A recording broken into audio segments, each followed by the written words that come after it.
আজ সকালে পবিত্র ঈদুল আজহার নামাজ অনুষ্ঠিত হলো ব্রিগেড প্যারেড গ্রাউন্ডে। ভোর থেকেই শহরের বিভিন্ন প্রান্ত থেকে মুসলিম সম্প্রদায়ের মানুষ ব্রিগেডের উদ্দেশ্যে রওনা দেন। নামাজে অংশ নিতে হাজির হন হাজার হাজার মানুষ। ধর্মীয় আবেগ, উৎসবের আনন্দ এবং শান্তির বার্তায় মুখর হয়ে ওঠে গোটা এলাকা।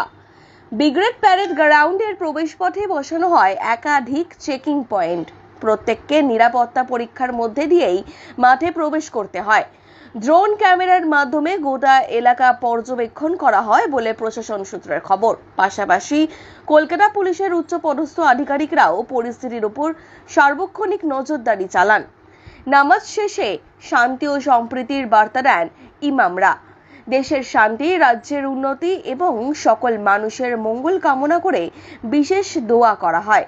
বহু মানুষ এর সরকারের সিদ্ধান্তকে সমর্থন করেছেন। তাদের মতে শহরের যানজট কমাতে এবং প্রশাসনিক নিয়ন্ত্রণ বজায় রাখতে এই সিদ্ধান্ত কার্যকর হতে পারে। সকাল থেকেই নামাজ ঘিরে ব্রিগেড এলাকায় ছিল উৎসবের আবহ। সব মিলিয়ে শান্তিপূর্ণভাবেই সম্পূর্ণ হলো এবারের ঈদুল আজহার